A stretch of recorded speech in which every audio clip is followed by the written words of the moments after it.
కోట్ల ప్రజల ఆకాంక్ష 60 సంవత్సరాల పోరాటం వీటన్నింటినీ గుర్తుపెట్టుకొని మరి తెలంగాణ ప్రజల ఆకాంక్ష ఆత్మగౌరవాన్ని గుండెల్లో పెట్టుకొని తల్లి సోనియా గాంధీ గారు మనకు ఈరోజు తెలంగాణను ప్రకటించిన సందర్భంగా వారి బర్త్డే కూడా ఈరోజే ఉండడం మనందరికి కూడా చాలా సంతోషం. వారికి సందర్భంగా పుట్టినరోజు శుభాకాంక్షలను కూడా తెలియజేస్తా ఉన్నాను అధ్యక్ష.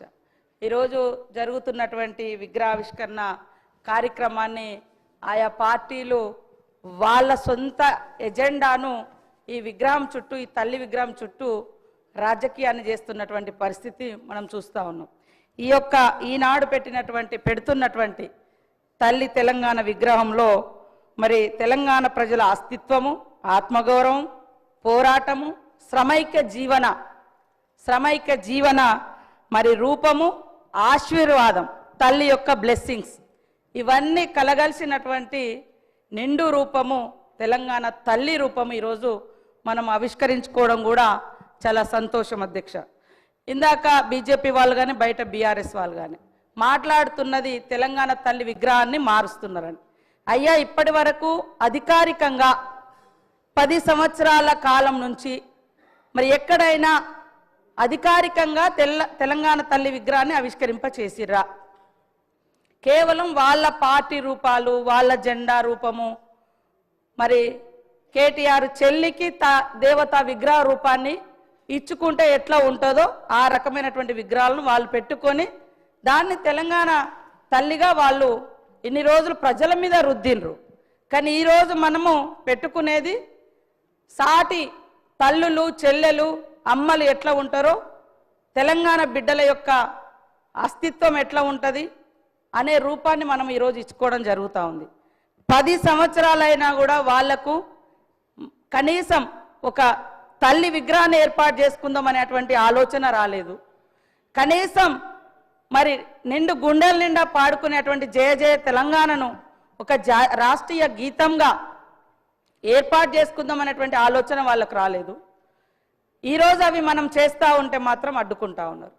మనం అన్నట్టుగా, మనం విన్నట్టుగా గుండెల మీద, నెత్తి గుండుల మీద కూడా మా సోదరులు కానీ సోదరిమణులు కానీ అంటే రకరకాలుగా టీజీ అని పెట్టుకుంటే మాత్రం వాళ్ళ పార్టీకి వచ్చే విధంగా బీఆర్ఎస్ పార్టీ వాళ్ళు టీఎస్గా మార్చుకున్నారు.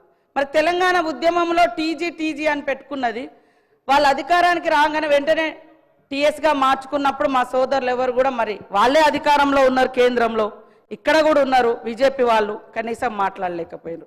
ఈరోజు ప్రజల ఆకాంక్షను ఆవిష్కరింపజేసే విధంగా జరుగుతున్న దాన్ని మాత్రము రాజకీయం చేస్తున్నారు. ముఖ్యంగా మేము తెలంగాణ కోసమే పుట్టినాం, తెలంగాణ కోసమే చేస్తామని చెప్పినటువంటి ఈనాటి బీఆర్ఎస్ పార్టీ తెలంగాణ పేరుతోటి అధికారంలోకి వచ్చిన తర్వాత ఇక ఈ రాష్ట్రంలో మాకు ఎదురేం లేదు, ఇక మేము దేశమంతా వ్యాపిస్తాం కాబట్టి భారత రాష్ట్ర సమితి అని కూడా తెలంగాణ అనేటువంటి పదాన్ని కూడా వాళ్ళు తొలగించారు. వాళ్ళు ఇవాళ మళ్ళీ తెలంగాణకు వ్యతిరేకం, తెలంగాణ అస్తిత్వానికి వ్యతిరేకం. అయ్యా, వేరే వాళ్ళు పాట రాస్తే మీరు రాష్ట్రీయ గీతంగా మనసు ఒప్పలేదు పెట్టడానికి. కనీసం ఒక్కరోజు కూడా స్కూళ్ళల్లో, బళ్ళల్లో, గుళ్ళల్లో ఎక్కడ కూడా ఆ యొక్క గీతాన్ని మీరు వినిపించడానికి, వినడానికి కూడా ఇష్టపడలేదు. ఈరోజు మా అందరికి గర్వంగా కూడా ఉంది. ఎక్కడ వెళ్ళినా కూడా ఫస్ట్ జయ జయ తెలంగాణ అని ఒక దళిత బిడ్డ రాసినటువంటి పాటను మేమందరం కూడా వింటుంటే నిజంగా మనసు పులకరిస్తూ ఉంది. అదేవిధంగా ఇక్కడ చూస్తున్నటువంటి ప్రతిరూపం తల్లి విగ్రహాన్ని కూడా చూస్తుంటే మమ్మల్ని మేము చూసుకున్నట్టుగా, మా అక్క చెల్లెలను చూసుకున్నట్టుగా, మా తల్లులను చూసినట్టుగా మాకు అనిపిస్తూ ఉంది. దాంట్లో ఎలాంటి రాజకీయం లేదు. కాకపోతే ఏంటంటే వాళ్ళకు, బీఆర్ఎస్ వాళ్లకు వాళ్ళ ఇంట్లో ఉండేటువంటి రూపం, నేను ఎప్పుడో 2-3 ఏళ్ల కింద నుంచే మాట్లాడుతున్నా, ఆ విగ్రహ రూపం చూడండి. ఎవరైనా శ్రమైక జీవనం ఉందా? మీరు తెలంగాణ తల్లి విగ్రహం పెట్టండి, కానీ దేవత రూపం ఇచ్చి ఇవాళ కొంతమంది ధనము ధాన్యంతో ఉండొచ్చు, కానీ తెలంగాణ సమాజం అట్లా లేదు. ఇందాక మా సోదరుడు వీరేశం గారు అన్నట్టుగా తెలంగాణ బిడ్డలు మట్టి బిడ్డలే కానీ ఎట్టి బిడ్డలు కాదు, గట్టి బిడ్డలు.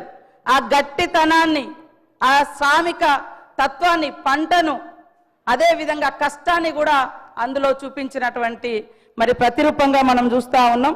అదేవిధంగా మరి ఇందాక మా సోదరులు కూడా నా పేరు చెప్పడం జరిగింది. నేను ఇచ్చేది అధికారికంగా జిల్లా కలెక్టర్లకు ఎన్ఆర్ఈ చేసేస్తే వాళ్ళకి ఇస్తున్నాం, లేదా ఏమైనా గతంలో ఎక్కువ ఇచ్చిన కాడ కొద్దిగా తక్కువ ఇచ్చి ఇస్తున్నాం. ఎందుకంటే ఆల్రెడీ ఎక్కువ డబ్బులు వాళ్ళకు పోయిన కాడ కాన్స్టిట్యున్సీకే ఇస్తున్నాం, కానీ వేరే రూపంలో లేదు. అదేవిధంగా ఇందాక మా వాళ్ళు మాట్లాడుతున్నారు, మా బీజేపీ సోదరులు, మరి సోనియా గాంధీ గారిని మోడీ గారు తెలంగాణ ఎట్లా ఇచ్చినావు, తల్లిని చంపి నువ్వు బిడ్డనిచ్చినావు అని నిండు సభలో అవమానించారు. ఆ రోజు కనీసం ఎవరు మీరు అది కాదు అని తెలంగాణ నుంచి మరి బీజేపీ నాయకులు కానీ బీఆర్ఎస్ నాయకులు కానీ దానికి ఆ యొక్క విధానాలకు వ్యతిరేకంగా మాట్లాడలేకపోయారు. కాబట్టి మేము ఎక్కడున్నా మేము పోరాటంలోనే ఉన్నాము.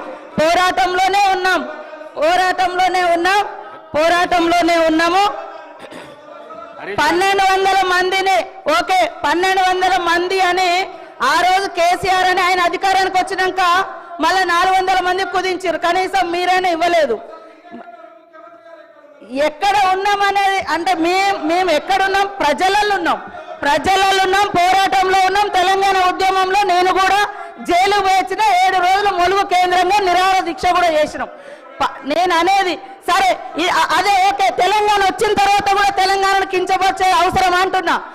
మేము ఎక్కడున్నామని మేము ఎక్కడున్నామో ఈ రోజు అదే పార్టీతో మీరు అంటగలుగుతున్నారు కదా.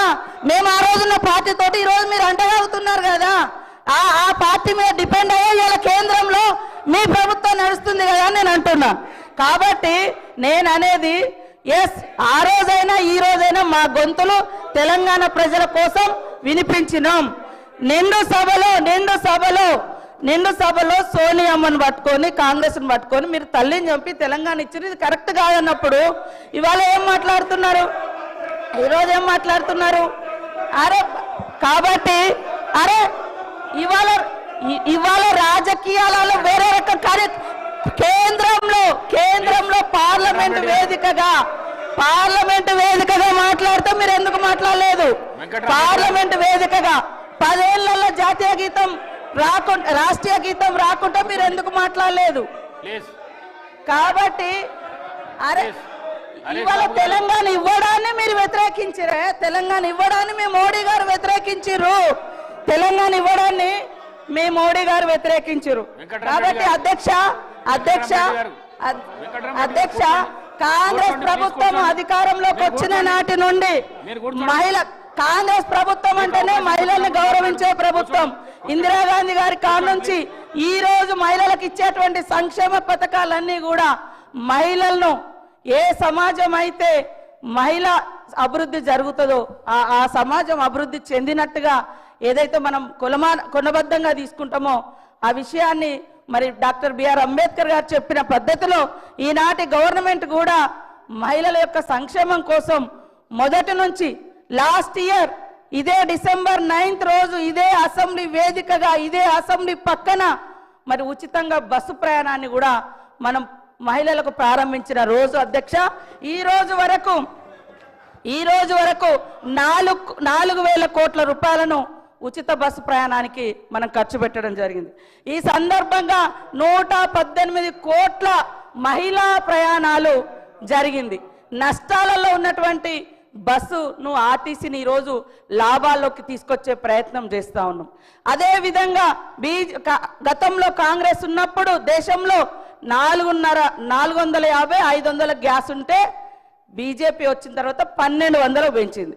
ఇప్పుడు మా సోనియమ్మ గారి యొక్క ఆదేశానుసారం సీఎం రేవంత్ రెడ్డి గారు మా క్యాబినెట్ అంతా కూర్చొని మరి ఏదైతే వాగ్దానం చేసినామో 500కే మేము గ్యాస్ ఇస్తా ఉన్నాం. పేదింటి బిడ్డలకు కూడా గుడిసెలో వెలుగు నింపాలని ఉచితంగా 200 యూనిట్ల కరెంటు కూడా ఇస్తా ఉన్నాం. మీరు 10 ఏళ్లలో రైతులకు రుణమాఫీ చేయలేదు, తీసుకొస్తానన్నటువంటి బ్లాక్ మనీ తీసుకురాలేదు, 2 కోట్ల ఉద్యోగాలు ఇవ్వలేదు. ఇవన్నీ 11 ఏళ్ళైనా మీరు చేయలేదు. 1 ఇయర్లో చేయలేదు అనడం ఎంతవరకు, ఇదంతా మాట్లాడము ఎంతవరకు కరెక్ట్ సార్? కాబట్టి ఇది విగ్రహానికి సంబంధించినటువంటి సభ, విగ్రహావిష్కరణ ఈరోజు జరుగుతున్నటువంటి సమావేశము. సీఎం రేవంత్ రెడ్డి గారు ఇవాళ విగ్రహావిష్కరణకు సంబంధించినటువంటి ఇన్విటేషన్ స్టేట్మెంట్ ఇవ్వడం జరిగింది. దాని నుంచి డైవర్ట్ చేసి రాజకీయాలు మాట్లాడుతున్నారు, అందుకనే నేను మాట్లాడాల్సి వచ్చింది. కాబట్టి ఈరోజు మనం ప్రతిష్ఠింప చేసుకునేటువంటి తెలంగాణ తల్లి విగ్రహం ప్రతి ఇంట్లో ఒక ఆడపడుచు విగ్రహం లాగా మాకు కనిపిస్తుంది. కాబట్టి మీ ఇందాక నేను మండలికి పోయినా బీజేపీ సభ్యులు 100% సపోర్ట్ చేశారు. ఇక్కడ మాత్రం వీళ్ళు కావాలని రాజకీయం చేస్తున్నారు. బీఆర్ఎస్ వాయిస్ బీజేపీ వాయిస్ ఒకటే అనేది స్పష్టమవుతుంది. వాళ్ళు బయట చేస్తారు, మీరు లోపల చేస్తారు, అంతకంటే తేడా లేదు. కాబట్టి ఈ విగ్రహాన్ని తెలంగాణ అస్తిత్వ విగ్రహం ఇది. అందరూ సంతోషంగా ఈ సభలోకి రావాలి, విగ్రహావిష్కరణ సభలోకి రావాలని కోరుతా ఉన్నాను. రాకేష్ రెడ్డి గారు ప్లీజ్.